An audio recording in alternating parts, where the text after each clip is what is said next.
নমস্কাৰ সাংবাদিক বন্ধুগণসকল, আপোনালোকক বিশেষ এটা কাৰণত মতা হৈছে যে যোৱাকালি আমি আমাৰ ফেডাৰেশ্যনৰ পৰা চিঠিলা আঞ্চলিক ফেডাৰেশ্যনৰ পৰা বিশ্ববৰেণ্য নেতাজী সুভাষ চন্দ্ৰ বসুৰ ষ্টেচু আধাৰশিলা ৰূপে বনাবৰ কাৰণে আমাৰ চিঠিলা বজাৰৰ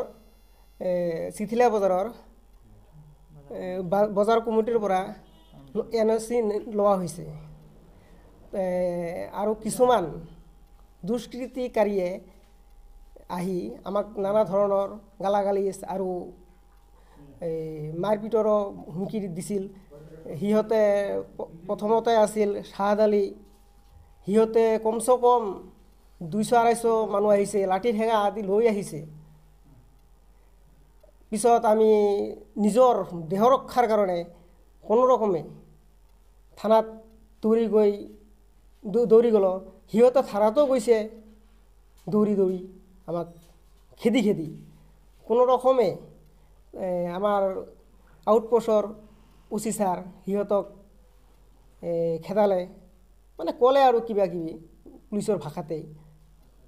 যদি নহ'লে হয় আমাৰ IC ছাৰে তেনে আমাক প্ৰতিমূৰ্তিৰ বিষয়ে এনেকৈ ক'লোঁ। আৰু এটা দুখৰ বিষয় যে আমি ভাৰততে থাকোঁ, ভাৰতত তথা অসমত বসবাস কৰা সত্ত্বেও মুছলমান সাম্প্ৰদায়িক কিছু কমিউনিয়েল মানুহে, বিশেষকৈ শাহাদ আলী, সিয়ে বহুতো মানুহ আদি লৈ আহি আমাক এনেধৰণে হাৰাশাস্তি আৰু কৰিছে, ক'ব লগা নাই। আৰু আমাৰ CM ছাৰকো মই অনুৰোধ জনাওঁ যে এই ঘটনাৰ উচিত তদন্তক্ৰমে আমাক যাতে বিচাৰটো দিয়ে, ইয়ে আমি অনুৰোধ জনালোঁ। নেতাজীৰ প্ৰতিমূৰ্তি স্থাপনৰ বাবে আধাৰশিলা স্থাপন কৰিবৰ বাবে এটা প্ৰস্তাৱ গ্ৰহণ কৰিছিলোঁ আৰু যে আমাৰ অল আছাম বাঙালী ফেডাৰেশ্যনৰ সকলো মানুহ একলগ হৈ এটা যে চিতলা বজাৰত নেতাজীৰ মূৰ্তি এটা স্থাপন কৰিম, সেইৰ বাবে বজাৰ কমিটিৰ পৰা পাৰ্মিশ্যন লৈছোঁ।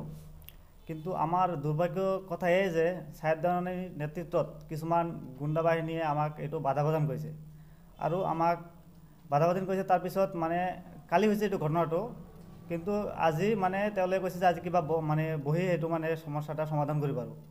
কিন্তু আজি বহাৰ পিছত এনেকুৱা হৈছে তেওঁলোকে আমাক ছাহিদানিৰ লগত গুণ্ডা বাহিনী আৰু প্ৰায় 150-200 মানুহ হ'ব একেলগে হৈ আমাক খেদি মাৰিবলৈ আহিছে।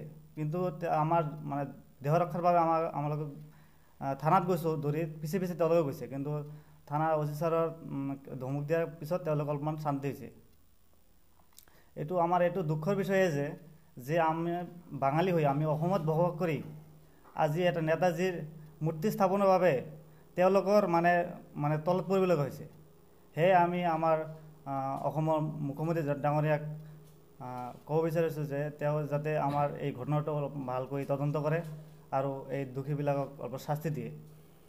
এইটো আমাৰ দুখজনক বিষয় যে আমি আমাৰ অসমত তথা চিতলা বজাৰত এটা নেতাজীৰ মূৰ্তি স্থাপন কৰিম আৰু কি, সেইটোত তেওঁলোকে বাধা প্ৰদান কৰিছে। এইটো মূৰ্তি কি পাকিস্তানত গৈ তাক স্থাপন কৰিম নেকি? আজি সাংবাদিক বন্ধুসকলক ইয়াত মাতা হৈছে।